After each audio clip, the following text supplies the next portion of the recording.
Proportional Response, Book 1, Chapter 24, Part 8, to Fry and Ostrich. Eldia sat in the reporter's booth of the council chamber and revelled in the gasps that came from the other reporters, and the chamber at large, when her man finished his proposal of censure with a clause that the fines to be levied against the Zoltans were to come from the Central Council Bank. A hard smile came to her, unbidden, and she heard a lot of dark laughter around the room. Direct deductions like that were a favourite trick of the Zoltans when they were trying to bleed a government dry. I imagine many would vote in favour of this just to see them hoisted on their own petard. Henry put the thing up for a vote without even asking if anyone had comments. One of the reporters, an Arabso, seemed annoyed by this, but the others shushed him. Eldia found she couldn't take her eyes off Henry. The vote never happened, of course.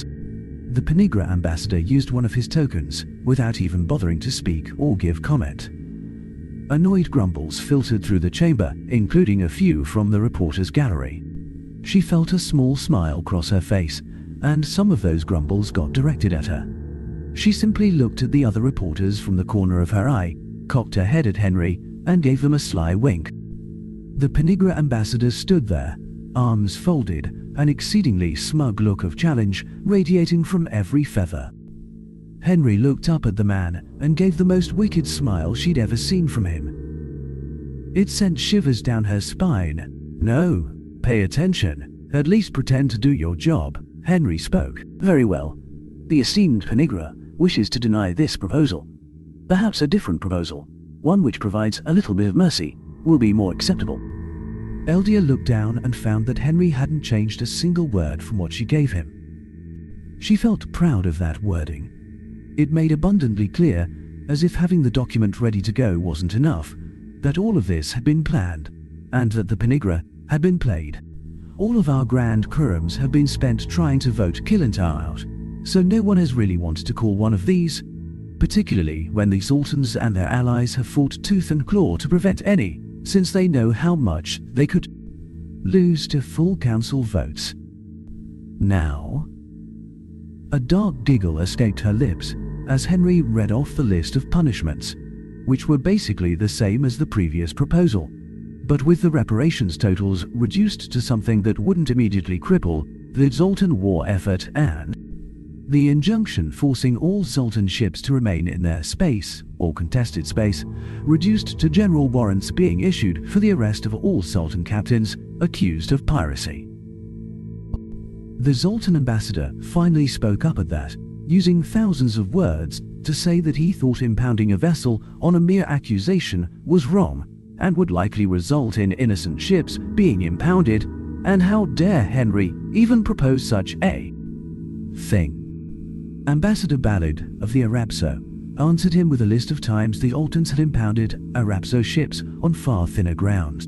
This almost brought another tirade from the Lizard, until he noticed how many seemed to be agreeing with the amphibian. Then, much to Eldia's complete lack of surprise, the Penigra finally chose to speak. "Ambassador Archer, you can't be serious. This proposal is hardly substantively different from the one that was just denied a vote. You can't possibly..." Henry looked up and smiled. "Of course I can. Ambassador Ditara, the computer has rules about what can and can't be proposed after a token strikes a vote, and I think you will note that this proposal has already been submitted to and approved by the Chamber's computers as sufficiently different from the previous proposal to allow a vote." Eldia allowed herself a small giggle as the Penigra's feathers actually ruffled and began to stand out. "I will not allow it. I have used a token with the express intent and proper codes that further votes to sanction the Zoltan in this session are barred. You have tampered with the Chamber's code. You will face..." Henry raised his voice to speak over the Penigra. "We have done no such thing.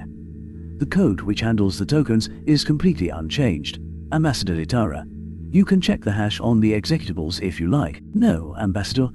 You will note that this proposal, as well as the previous one, is set to require a supermajority vote of a full quorum.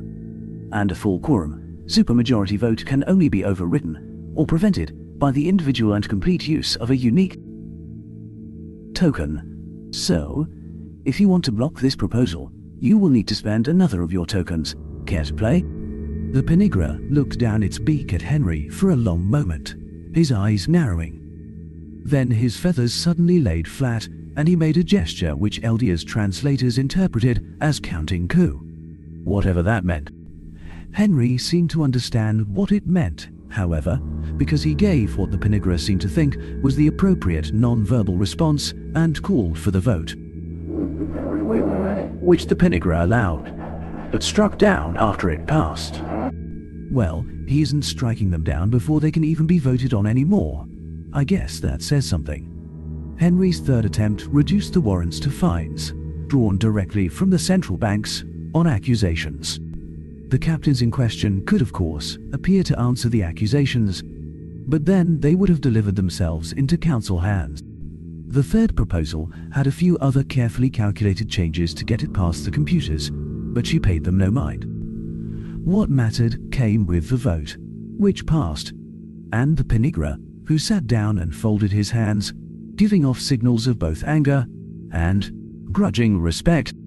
Eldia heard some dark laughs and whispered comments from the others in the reporter's booth and smiled. Gotcha, Featherboy. The mood of the council had lifted by this point. Everyone seemed to feel they'd gotten one over on the big, bad Penigra. She could see several ambassadors speaking jovially with their seconds, even slapping one another on the back, or doing something equivalent for their species. Everyone seemed to think the session had come to an end, particularly the Zoltan and the Penigra, judging by the relief on their faces. Oh, no, you cretins. My boy is just getting started with you. Henry's voice cut through the jovial mood. And now for our second proposal for this fulcrum, I would like to call the Council's attention to another matter of well-established League space law, which the Exaltans have been violating on all of their warships. It is required for any ship, which is more than 5 times the size of the standard Marquis life pod, to carry sufficient pods which meet certain guidelines. You all know this law well. Your shipping companies complain about it often enough. Henry paused a moment to allow a bit of bemused mirth pass through the chamber. Eldia even heard a few of the reporters give a chuckle. The law in question, also expressly in very clear language, does not exempt warships, yet Zoltan warships have never conformed to the minimum requirements of League law in this regard, or at least not at any time for which we could find records. I propose. The Penigra stood abruptly and interrupted. I think this has gone on long enough, my fellow ambassadors. Will we sit here and allow this upstart human to make a mockery of this chamber, of these? Henry spoke louder. Mockery? Who is making a mockery of what, Ambassador? I am proposing sensible measures to chide a nation of this league that has, for centuries, not just violated, but flaunted League law over and over again, for the obvious purpose of maintaining a position of supremacy. And you sit there using archaic vetoes, which were deemed inappropriate centuries ago because their abuse nearly brought the nascent League down. And you want to accuse me of making a mockery? Yes, Ambassador, please hit that button. Try to use another of your tokens to shut me up. It seems that you haven't gone and researched the limits of those tokens, but I have. They offer you a lot of power and a lot of ability to control things, except in a fulcrum session. And of course, in a general session like this, well, you have already lost 1 token to a failed attempt to use it. I don't think the system will allow you to use it to shut me up. Maybe it will. Either way, whether it works or not, your token will have been used, and a supermajority will be all too happy to vote to see it lost, if I'm right and you're wrong. And, of course, I am sure that someone else will be quite willing to pick up my proposal and run with it. Eldia shivered slightly as Henry looked up at the Penigra, and someone set the camera feeding the primary screen on the back wall to show a close-up of her beloved's face. So, Ditara, wanna roll the dice? A dark murmur spread through the chamber. Ditara, with all of the cold dignity he could muster, folded his arms, stood very straight, and cocked his head just so such that he scowled down at Henry from one eye. Her translation software identified this as a warning posture and a challenge at the same time. Henry gave a peculiar, and particularly frightening, show of teeth which he didn't think anyone would need software to identify as both challenge and threat. He went on to lay out some hefty fines, again to be taken from council bank accounts, for each pod that should have been on each ship in the Zoltan Navy for every year where he could find records. And he'd found records going back centuries. Several people gasped at the figure, then named, others cheered. That is almost as much money as exists in the entire league right now. The Penigra did not veto this one, however. He let the Zoltan argue the fact that the punishment proposed was preposterous and violated league law itself, by virtue of the fact that following the dictates would be impossible. The Lizard then submitted his objections to the chamber computers, and the proposal was locked from voting. This brought dark looks to the faces of some of Henry's allies, and others displayed a bit of fear as it seemed Henry had begun to lose his momentum.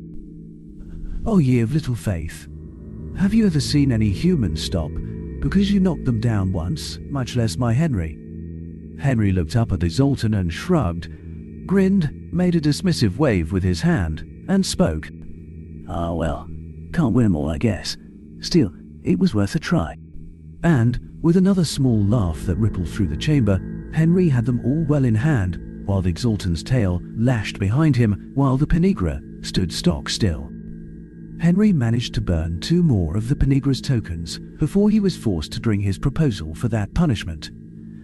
Down to something the Penigra decided wasn't worth burning another one. After the vote on that set of sanctions passed, Ditara spoke again before Henry could introduce his next topic. "There is another matter, if we're going to get into nations flaunting league law, which I think this fulcrum general session should consider the matter of humanity and their repeated attempts to hold this council hostage by peddling in addictive substances